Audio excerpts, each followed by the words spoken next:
बिस्मिल्लाहिर्रहमानिर्रहीम, अस्सलाम वालेकुम, welcome to my Zara kitchen में। ज़ारा किचन में आज हम बनाने जा रहे हैं बहुत ही मज़ेदार सी रेसिपी। ये रेसिपी जब आप यूज़ करेंगे तो आपको समोसे, कचौड़ी, हर चीज़ भूल जाएगी। ये बहुत ही मज़ेदार सी रेसिपी है, आज हम बनाने जा रहे हैं। उम्मीद है आपको पसंद आएगी। यह मेरे पास 1 कप सूजी, मोटे वाली सूजी लेनी है। ये है मेरे पास 2 चम्मच बेसन। 2 चम्मच बेसन डालने के बाद हम इसे करेंगे अच्छा सा मिक्स। ये देखें, इसे अच्छा सा मिक्स करना है ताकि इसके अंदर कोई गुठली बाकी ना रहे। अच्छा सा मिक्स करने के बाद ये है मेरे पास वेजिटेबल, ये है सब्ज़ धनिया जिसे मैंने बारीक चॉप कर लिया है। 2 अदद है मेरे पास गाजर, इसे भी बारीक चॉप कर लेना है। 2 अदद है प्याज, इसे भी बारीक चॉप करना है। और ये है 1 अदद हमारे पास सब्ज़ मिर्च, इसे भी बारीक चॉप करना है। करने के बाद अब इसमें डालेंगे अपनी वेजिटेबल डालने के बाद 2 अदद डालेंगे इसके अंदर टमाटर, वो भी मैंने इसे बारीक चॉप करके डाले हुए थे। इन सब सब्जियों के करेंगे अच्छा सा मिक्स। अगर आपको इसमें से कोई सब्ज़ी पसंद नहीं है तो इसे स्किप कर लीजिए, और जो सब्ज़ी आपको पसंद है वो इसके अंदर आप ऐड कर सकते हैं। अब इसे करेंगे अच्छा सा मिक्स। आज इस पराठे को बनाने के बाद, हमारे सूजी के पराठे को बनाने के बाद, आप भूल जाएंगे अपने पकोड़े, अपने समोसे, अपनी कचौड़ी, और रोज़ ही फरमाइश होगी कि हमें यही सूजी के पराठे ही चाहिए जो हमने ज़ाहरा चैनल में सीखे थे। ट्राई ज़रूर कीजिएगा और मेरे चैनल को सब्सक्राइब ज़रूर कीजिएगा। चलें जी, ये हो गया अच्छा सा मिक्स। आ जाएँ, आप चलते हैं अपने मसालों की तरफ। ये स्टेप देखिएगा बहुत गौर के साथ ताकि गलती की कोई गुंजाइश ना रहे और आपके मज़ेदार से छोटे छोटे से सूजी के पराठे बने ज़बरदस्त। ये हो गए मेरे पास सूखी धनिया कुटी हुई 1 चम्मच। ये है मेरे पास लाल मिर्च मैंने डाली है 1 चम्मच।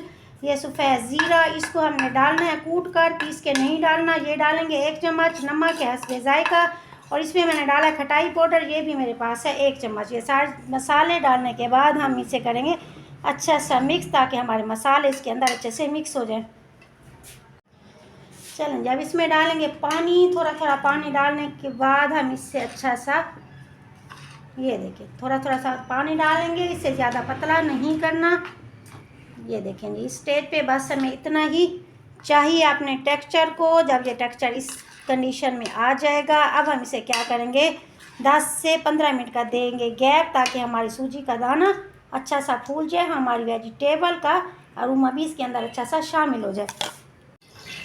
घी को करेंगे पैन में अच्छा सा गरम। अब ये जो हमने टेक्सचर बनाया था अपना सूजी वाला, ये थोड़ा थोड़ा करके डालेंगे अपने घी के अंदर। ये इस तरह डालने के बाद हम इसे थोड़ा सा फैला देंगे। जिस शेप में आप फैलाना चाहें, गोल शेप में फैलाना चाहें या जिस शेप में मर्जी फैलाना चाहें, और चूल्हे की आंच रखनी है धीमी ताकि अच्छा सा हमारा पक जाए। बनाते वक्त देखिए ऊपर हल्का हल्का घी ऐसे डालते जाएंगे ताकि हमारा ऊपर वाला हिस्सा भी अच्छा सा पक जाए। ये देखिए इस तरह करते रहेंगे और इस तरह इसकी शेप भी बहुत प्यारी सी ऊपर से आनी शुरू हो जाएगी। जैसे नीचे वाला हिस्सा हमारा ब्राउन होगा, पकेगा, फिर हम इसे पलट देंगे।